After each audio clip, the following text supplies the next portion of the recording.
ሰላም አለይኩም ወራህመቱላሂ ወበረካቱሁ። ውድ ተመልካቾቼ እንዴት ናችሁ? ደህና ናችሁ ወይ? እኔ ደህና ነኝ አልሐምዱሊላህ። እናንተስ እንዴት ናችሁ?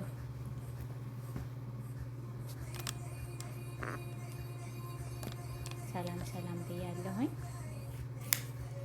በያላችሁበት ፈጣሪ ይጠብቃችሁ።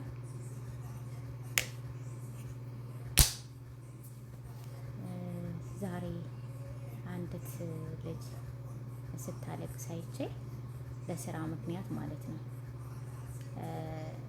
ሳውዲ አረቢያ ላይ በጣም ስራ ጠፍቷል። በአሁኑ ሰዓት እንደ ድሮ አይደለም፣ ስራ የለም እና እባካችሁ በማናቅ ደላላ ስራ እንሄድ። ይሄ ከድሮም ነበረ። በማያውቁት ሰዎች እየሄዱ ይታገታሉ፣ ይደበደባሉ፣ ብራቸው ሳይሰጧቸው ማለት ከ10 ዓመት በፊት እንደዚህ ይወራ ነበር። አሁን ላይ ደግሞ ጊዜ ያመጣው ልበለው ያለ በዘር ኦሮሞ፣ አማራ፣ ትግሬ በማለት የሚደረጉት ነገሮች በጣም የሚያሳዝን ነው እና ማንኛውም ሰው ደውሎላችሁ ስራ የለሽም ወይ ተብላችሁ ራሳችሁን እኮ በጣም በቃ በራሳችሁ ላይ ዋስትና ሰጥታችሁ ነው የምትሄዱት። አንድ ሰው አያቀኝም ስልኬንስ ከየት አመጣው ተብሎ አይጠየቅም። እንዳውም ቲክቶክ ላይ እነ ሳራ ቤት ገብታ ነበር እና ልጅቷ ጅዳ ላይ የሚተባበሯት እየተባለ እኔ ሰው መተባበር ደስ ይለኛል። ልገባበት ፈልጌ በኋላ ላይ ከበደኝ ማለት ሳስበው በጣም ከበደኝ። ጅዳ ነው ያለችው። ሐኪም ቤት የሚያመላልሳት ሰው ትፈልጋለች። ብቻ ሰው መኖሪያ አንዲት ልጅ አስጠግታት ነው እና መኖሪያም ትፈልጋለች። አሁን ነገሮች እስከሚስተካከሉ ማለት ነው። ማለት ልጅቱ በጣም ብዙ ሰው ይመስለኛል የደፈራት። ስራ ቦታ ነበረች። ከስራ ቦታ ሳይመቻ ቀርቶ ነው ስራ ቦታ እያለች ሲደወልላት ከስራ ቦታ ነው አሉ የሄደችው። 2 ቀን አሳድረው ስልኳን ቀምተው አንድ ሀበሻ በዚህ ደረጃ ላይ ማለት ሌላ ብሔር ነች በማለት በዚህ እንደዚህ መጨካከል እሷ ህጋዊም እንዳልሆነ ስላወቁ ነው። በዛ ላይ ደግሞ ያው ቁጥሯን ስልኳንም ስለወሰዱባት እንጂ ስልኳ ሴም ካርዷ በኢቃማ ከሆነ የተገዛው በዛ በሴም ካርድ እንዳዲስ ሲወጣ ሴም ካርዱ እነሱ ጋር እየተደወለ በሙሉ እሷ ላይ እየተደወለ ልጆች በሙሉ ማውጣት ይችላል። ያው ፕሮሰሱ ከበድም ቢል ማለት ነው። ግን ልጅቷ ሰው የላትም። ሌላው ቀርቶ ወንድሟ ራሱ ውሸት ነው እያለ ሲናገር ነበር እና በጣም እያለቀሱ ነበር ልጆች፣ እሷ ጋር ያሉ ልጆች። እሷም እያለቀሰኝ ነበረ። እንዴት አምናቸው ትሄዳለች ማለት ከስራ ቦታ ስራ የተሻለ ስራ ነው ብትባል እንዴት አምና ሄደችም እያሉ ነበር። እና ያው መፍረድ ቀላል ነው፣ ሰው ላይ መፍረድ ቀላል ነው፣ በራስ ላይ ሲደርስ ነው። እባካችሁ እህቶቼ እንጠንቀቅ። አሁን አይደለ ስራ በማናቀው ሰው ላይ ስራ መሄድና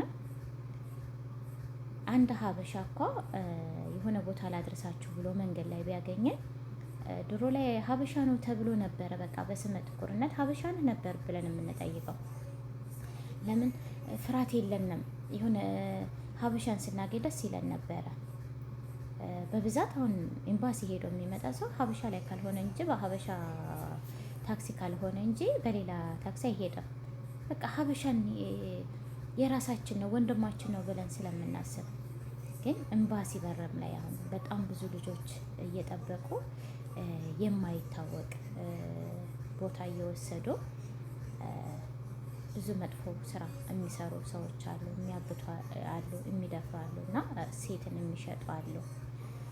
አላህ ይሄንን ጥንብ የሆነ ዘረኝነት ፈጣሪ ያንሳልን። በቻላችሁት አቅም ግን እንዳው ሴቶች በማታውቁት በጀማ ላይ ካልሆነ እንጂ አትሄዱ። ስራ ደግሞ ሲመጣ ዝም ብላችሁ ብድግ ብላችሁ ሳይሆን ማን ሰጠህ ቁጥሩን ያንን የሰጠውን ሰው ደግሞ የምታውቁት ከሆነ ደውላችሁ እንጂ አሁን አንዳንድ ሴቶች አሉ ስራ ብቻ ከተደወለላቸው እሺ ብለው ነው ብድግ ብለው የሚሄዱት። ሌላ ማን ሰጥቷችሁ እንደሆነ በከሌ ላይ ነው የመጣው ሳይባል እንዴት ስራ ዝም ብሎ ይከዳል? እዚህ እናት የለ አባት የለ ወንድም የለ እህት የለ ሲጀምር ማን ብላችሁስ ነው ነገር የሚያዘው?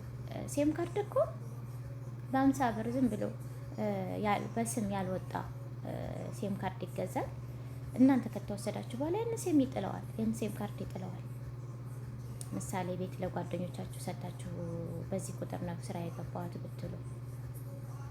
ስለዚህ በማይታወቅ ስራ እባካችሁ እህቶቼ በማይታወቅ ሰው ላይ ስራ አትሄዱ። አሁን ላይ በደላላ መግባት ራሱ በጣም ከብዷል።